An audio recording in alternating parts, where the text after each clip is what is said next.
Israel जो कि एक लोकतांत्रिक देश है, वहाँ की पॉलिटिकल पार्टीज भी भारत के नक्शे कदमों पर चल रही हैं। बेंजामिन नेतन्याहू को हराने और पीएम पद से हटाने के लिए वहाँ की विपक्षी पार्टीज इतनी उतावली हैं कि ओपोजिशन की अधिकतर सभी छोटी बड़ी पार्टीज ने आपस में गठबंधन कर लिया है।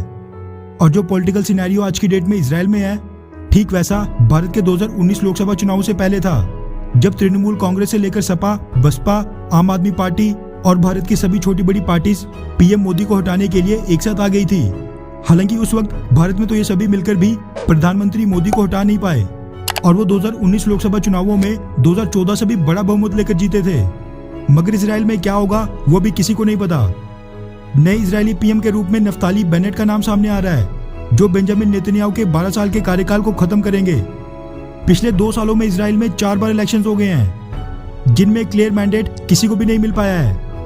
अब आपने नफ्ताली बेनेट के बारे में तो ये सुना ही होगा कि वो बहुत ही कट्टर राइट विंग नेता हैं और उनके इजरायली पीएम बनने के बाद इजराइल और ज्यादा पावरफुल हो जाएगा।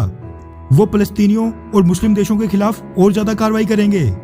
लेकिन जमीनी सच्चाई इससे बिल्कुल डिफरेंट है। नो डाउट कि नफ्ताली बेनेट राइट विंग के बहुत ही कट्टर नेता हैं, इसमें किसी को भी शक नहीं होना चाहिए। वैसे अगर आपको नहीं पता तो मैं आपको बता दूं कि नफ्ताली बेनेट बेंजामिन नेतन्याहू की अगुवाई में इजराइल के डिफेंस मिनिस्टर और मिनिस्टर ऑफ डायस्पोरा अफेयर्स भी रह चुके हैं और वो रशियन प्रेसिडेंट व्लादिमीर पुतिन की तरह इजराइल डिफेंस फोर्सेस की स्पेशल फोर्सेस यूनिट में भी रहे थे। साथ में पॉलिटिक्स में आने से पहले वो इजराइल के चीफ ऑफ स्टाफ भी रह चुके हैं। उस वक्त भी बेंजामिन नेतन्याहू ही प्रधानमंत्री थे, मगर उनके प्रधानमंत्री बनने में दिक्कत ये आ रही है कि उनकी पार्टी यमीना के पास मात्र 7 सीटें हैं। इजराइल में प्रधानमंत्री बनाने के लिए 120 सीट वाली नेसेट में 61 या 61 से ज्यादा सीटें चाहिए होती हैं। अब क्योंकि ओपोजिशन की 7 पार्टियों के पास 120 में से मात्र 55 सीटें थी, जो कि 61 के मेजोरिटी के आंकड़े से 6 कम है, इसलिए उन्होंने कट्टर राइट विंग यमीना पार्टी के नफ्ताली बेनेट को पीएम बनने का ऑफर दिया, क्योंकि उनके पास 7 सीटें थी। उनकी 7 सीटों को मिलाकर 8 ओपोजिशन पार्टीज के पास अब 62 सीटें हो गई हैं। ऐसे में सरकार तो ये सब मिलाकर बना ही लेंगे, मगर नफ्ताली बेनेट इतिहास के सबसे कमजोर इजरायली प्रधानमंत्री बनने वाले हैं। सबसे पहले तो बता दूं कि 8 ओपोजिशन पार्टीज में यश अतीत पार्टी के पास 17 सीट्स हैं, जो कि ओपोजिशन की सबसे बड़ी पार्टी है और उनके लीडर हैं लापीद। अब क्योंकि ओपोजिशन में यही सबसे बड़ी पार्टी है, इसलिए जो ओपोजिशन पार्टीज में डील हुई है उसके तहत 2 साल के लिए नफ्ताली बेनेट प्रधानमंत्री बनेंगे और 2 साल के लिए लपीद। यानी नफ्ताली बेनेट को तो अपना कार्यकाल पूरा करने को भी नहीं मिल रहा है।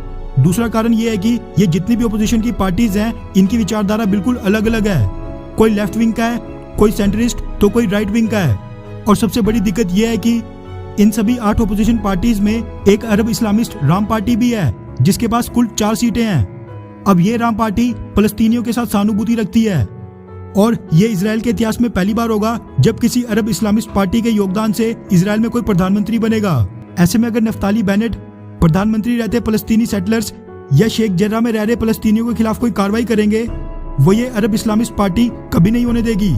और जो रिपोर्ट सामने निकल कर आ रही हैं, उसके मुताबिक तो ये 4 सीट वाली अरब इस्लामिस्ट पार्टी ने 2-2 साल प्रधानमंत्री बनने वाले नफ्ताली बेनेट और लापीद को ये बिल्कुल साफ कर दिया है और अपने सपोर्ट के पीछे इस तरह की कई शर्तें रखी हैं, जिनमें अरब इजरायली और फलस्तीनियों के साथ सहानुभूति रहेगी। और अगर इनकी शर्तें ना मानी गई तो ये अरब इस्लामिस्ट पार्टी अपना सपोर्ट वापस ले लेगी। इसलिए अब ऐसा माना जा रहा है कि जो नई नफ्ताली बेनेट गवर्नमेंट होगी, वो इजराइल के इतिहास की सबसे कमजोर गवर्नमेंट होने वाली है और नफ्ताली बेनेट बेंजामिन नेतन्याहू की तरह बिना प्रेशर के कभी भी काम नहीं कर पाएंगे। खैर, आप किसका समर्थन करते हैं, नफ्ताली बेनेट या फिर बेंजामिन नेतन्याहू का? नीचे कमेंट करके अपनी राय जरूर बताएं। अच्छा सुनो, चैनल को सब्सक्राइब करो, उसके बाद घंटी बजा देना ताकि अगली वीडियो आपसे मिस ना हो पाए। Thank you.